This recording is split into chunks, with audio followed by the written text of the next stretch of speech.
The following video is designed to provide you with a quick step-by-step guide of how to develop a soil model for use with the EDG to determine the density, moisture, and percent compaction of construction materials. Please refer to the manual for a complete explanation of the process. In order to use the EDG, you must develop a soil model for the specific material you wish to ultimately test. A soil model provides the necessary data for the EDG to make accurate determinations of density and moisture, as well as percent compaction. Soil model data consists of two types of test data. Field tests, which collect the necessary data to create a working curve of densities and moisture, which relate to specific readings made by the EDG, and laboratory tests, which consist of the standard ASTM Proctor tests used to determine the compaction characteristics of the material to be tested. The results of these tests will be entered into the EDG to help it determine the percent compaction readings. To quantify the readings made with the EDG while developing a soil model, it is necessary to run a conventional method test such as a nuclear gauge, sand cone, voluvessel or drive tube, as well as moisture tests at the same time. If you plan to use the nuclear gauge for this function, it is recommended that you still use an alternative test for moisture, such as oven dry, speedy, or field burn-off methods. The reason for this process is that it correlates actual compaction and moisture numbers to the readings obtained with the EDG, which provides the information the EDG needs to make accurate determinations. This regimen only needs to be done when developing a soil model. To begin building your soil model, first turn on the EDG by pressing the power button on the keypad for a few seconds and then releasing. Once the EDG is on, please allow the EDG to warm up for 5 minutes before proceeding. When you first turn the EDG on, you will see this Home screen. Since we are concerned with setting up soil models in this video, we will press the Soil Model button, the icon with the red helmet. If this is the first time you've used your EDG, you should be looking at a screen that looks like this. To begin, you'll create a soil model project and name it. Press the Projects button, the top right button with the folder icon on the touchscreen, or the Project key on the keypad. You will see this screen. You will want to create a new soil model. Press the New Project key. A keyboard will be displayed entitled New Soil Model Name. Use the keyboard to type a name for your soil model in the value field.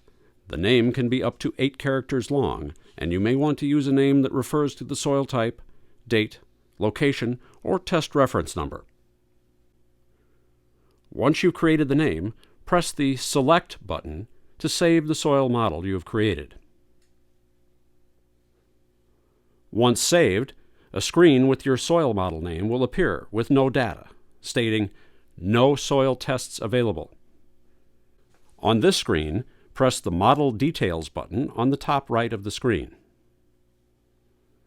This screen is used to record your Proctor data, as well as making a determination of the soil type you are working with using a list of the unified soil classifications. If you already have Proctor data for the material you are going to be testing, enter its maximum dry density and its optimum moisture in the appropriate fields. Simply press the Max Dry Density field, and a keyboard will appear for you to enter data into that field. Once you've entered the data, press the Select button, and your info will be saved to the field. Now you can add a value to the Optimum Moisture field. Click the field, and the keyboard will appear. Fill in the data and press the Select button, and it will be saved.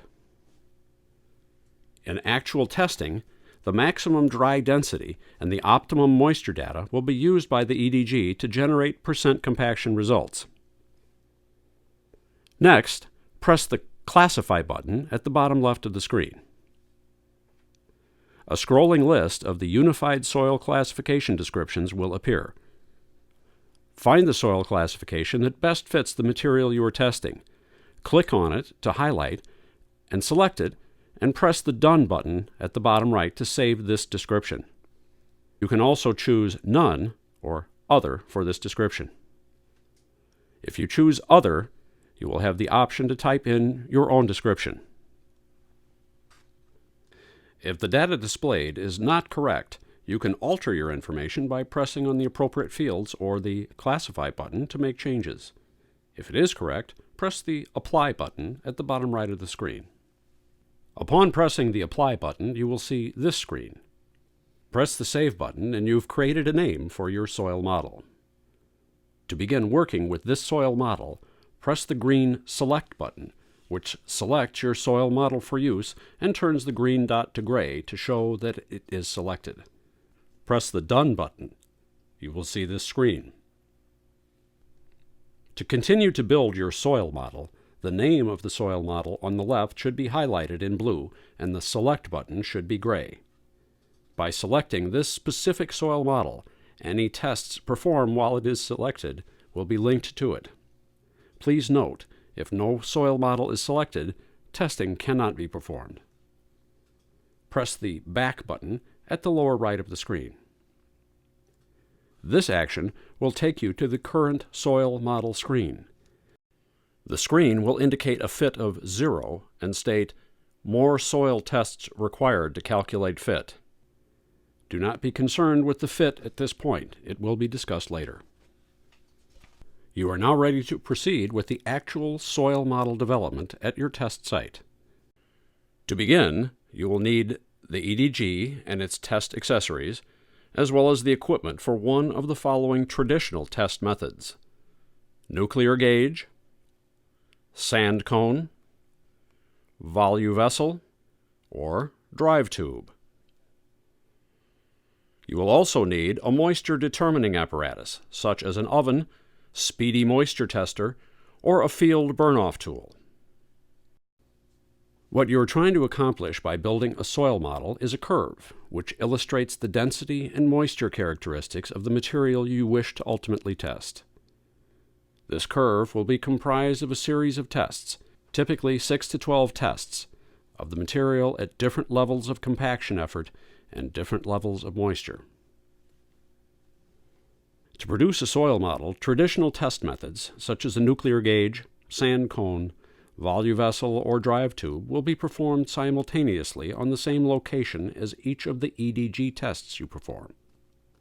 This method links the readings obtained by the EDG to actual density and moisture readings obtained from the traditional methods. By using the EDG in conjunction with the traditional method for providing density and moisture readings, a curve is developed, which provides an accurate depiction of the material's properties for varying density and moisture readings. It is this curve which allows the EDG to then produce accurate readings in subsequent testing of this specific material. You are now ready to proceed with the actual soil model development at your test site. The test site can either be the actual project site you desire to test, or a site that uses the same material that you will be using at your project site. When building a soil model, you should use a dart length that coincides with the expected lift height that you will be using for the project. Darts are available in 4, 6, 8, 10, and 12 inches. Select areas on the job site where the type of soil is consistent from place to place, and where there are differences in water content and compaction. Special preparation of areas of different densities or water content should be done the day before testing, so as to allow stabilization of the soil water content. As outlined in ASTM D7698, a matrix of 6 spots should be used during the calibration procedure. These spots should consist of 2 different soil density conditions with 3 different water contents for each one, which cover the range anticipated with the specific material. The 3 calibration tests that evaluate high-density soil should use test locations that ideally have soil conditions that are close to the maximum density as determined by test methods D1557 or an equivalent.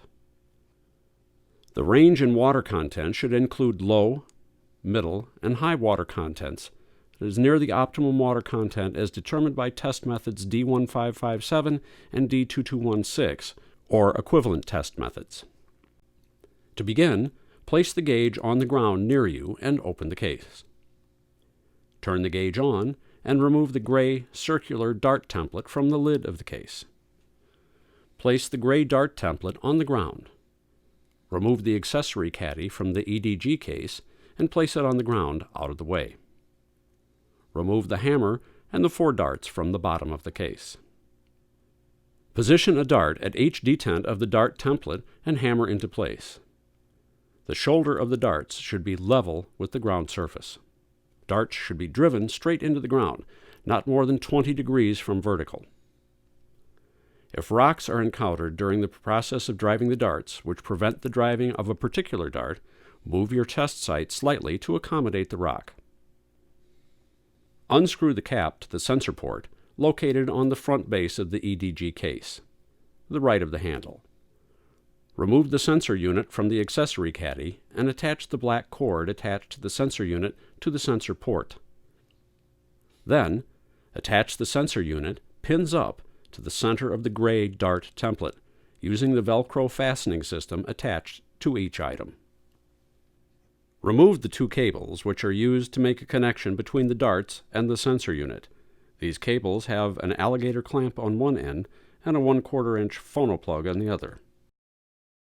Attach the 2 cables to the sensor unit using the 1/4 inch phono plug ends of the cables. Then, take the alligator clamp end of each cable and attach each one to a single opposing positioned dart. When attaching cables between the darts and the sensor unit, it is best to have as straight a run as possible. The cables should not cross.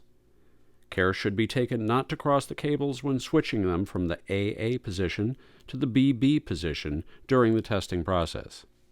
Remove the thermistor, or temperature sensor, located in its plastic case in the accessory caddy. Plug the thermistor into the mini phone plug port located on the side of the sensor unit directly above where the black cable enters. Remove the T-handle probe from the bottom tray of the EDG case and use it to create a hole away from the dart template into which you will place the thermistor. The placement of the thermistor is not critical and only needs to be placed beneath the surface of the material. You are now ready to begin running the first test for your soil model. From this screen, simply press the Test button at the bottom right of the screen to begin a test. When you press the Test button, this screen will appear. As the directions on this screen state, verify that the soil sensor is connected to the darts. Make sure the wires connected to the darts are not crossed. Make sure the temperature sensor is connected and inserted into the soil. The diagram on the screen illustrates which darts should be connected for a test. Tests always involve connection to opposing dart positions, or in the first instance, A and A. The diagram on the screen illustrates the correct position of the darts to use. Press the Perform Electrical Test button. Once this is done, the gauge will perform a test and a new window will appear, telling you to switch the dart positions to the B and B position.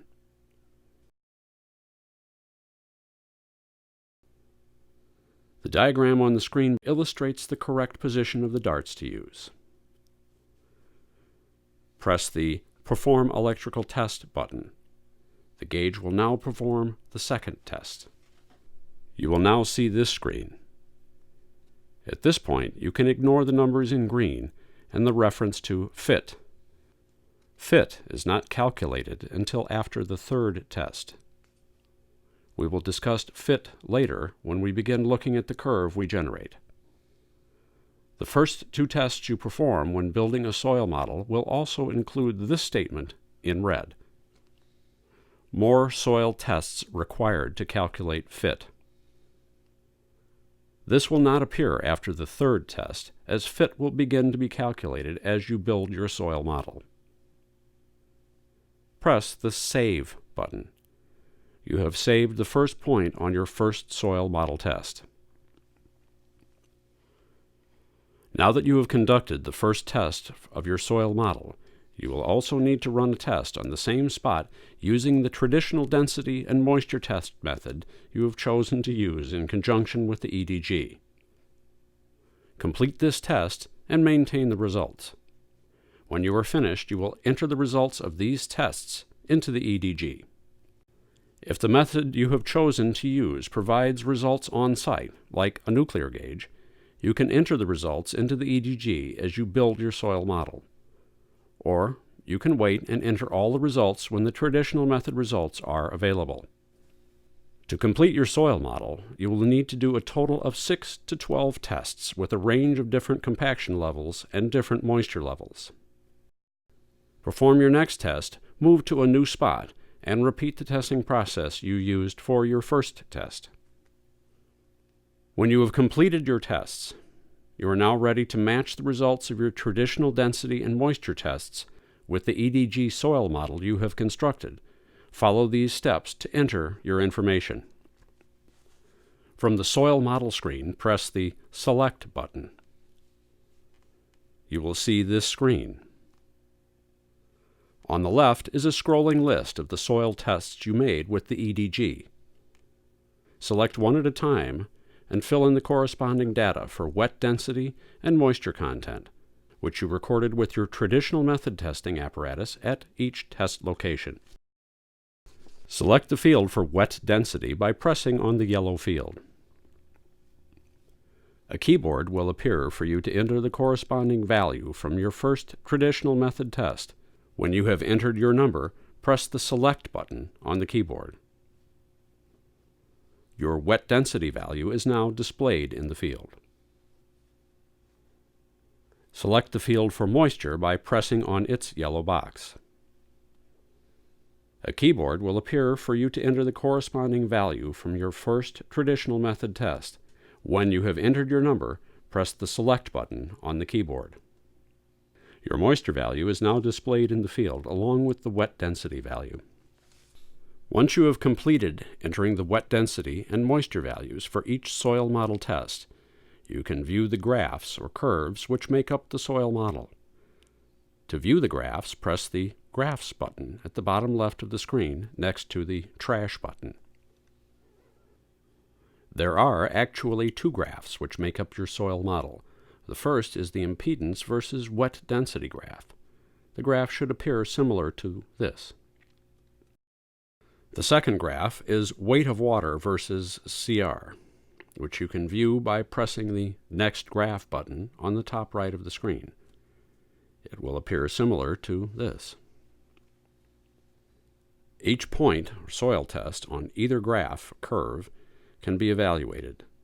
To do this, use the back and forward arrows at the top right of the screen. Using the arrows cycles you through the different points on the graph, and the corresponding number of the current point is shown between the buttons. The current selected point will be highlighted as a green box on the graph. In addition, each individual point of the graph can be enabled or not. The gauge defaults to all points of a soil model being enabled. However, you can turn off individual points. This is typically done to eliminate outlying points from the graph to achieve a tighter fit for more accuracy. You have probably noticed the word fit with a corresponding number on the screen for each of the tests you have run. Fit refers to the overall accuracy of the curve you have developed. A fit of 1 is perfect, and while you can operate with any fit, for accurate and reliable results, it is recommended that the fit be above a .600 reading. Here we can see what happens to the overall fit of your soil model curve when you eliminate an outlying point from the graph. Here is the original graph with the fit of 0.331. Point number 1 is selected, which is indicated by the green square on the graph. This point is not close to the curve indicated by the white line. Clicking on the green check mark in the box next to Enabled turns this point off. By turning off outlying point 1 on the graph, the curve is redrawn and the fit improves to 0.732. This creates a much tighter and more accurate curve, which will result in more accurate readings when using the EDG. To save these changes, press the Back button, which will return you to this screen. To save these changes, press the Save button, which will return you to this screen. To close this screen, press the Done button, which will return you to this screen. At this point, your soil model is complete. Press the Back button to return to the soil model testing screen. You are now ready to begin actual testing using the soil model you have created on the specific material you used to build your soil model. You will want to return to the home page, so press the Back button.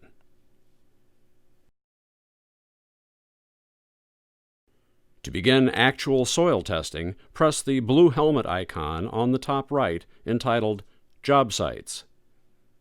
On this screen, press the Projects button. From this screen, create a new job site by pressing the Add button in the lower left of the screen. A keyboard will appear. Type a name for your job site and press the Select button. You've now created a job site and need to assign a soil model to it. To do this, press the Soil Model Selection button at the lower left of the screen. Until you actually select a soil model, the Selected Soil Model field will say Unselected. To select a soil model, press the drop-down menu under Choose Soil Model and choose the soil model you wish to assign to this project. Press the Apply button at the bottom right of the screen. You will see this screen. Remember, once a soil model has been selected or linked to our job site, it cannot be changed. Press the OK button. Again, remember, once a soil model is linked with the job site and saved, it cannot be changed. Also note that changes to the soil model will not take effect on the current job site. Essentially, what this means is that once you link a soil model to a specific job site, the data in that soil model in relationship to this specific job site is frozen. While you still can add points and change data to the original soil model, those changes will not affect the current job site to which it is linked. Thus, after linking a soil model to a job site and proceeding with actual tests, you will not see changes to your results if you go back and add points or change data in that original soil model. However, this does not prevent you from making a copy of the original soil model, altering the data, or adding points, and then linking this new soil model to your job site. It also does not prevent you from linking a new and different soil model to your job site. After pressing the OK button, you will see this screen. On this screen, you can see your job site at the top and at the bottom, in red, the soil model you have linked to it. Press the Save button. You will now see this screen. You can select this as your working project by clicking on the green Select button at the bottom right of the screen. The Select button will turn gray, indicating it is selected. By clicking on the Select button now, you will pre-select this combination of job site and soil model, saving you a step when you go to use this combination for testing. Click on the Done button, and you are ready to begin testing. You will see this screen. You are now ready to begin actual testing at your job site. Testing follows the same process you used to create your soil model, except that you won't need the traditional methods anymore.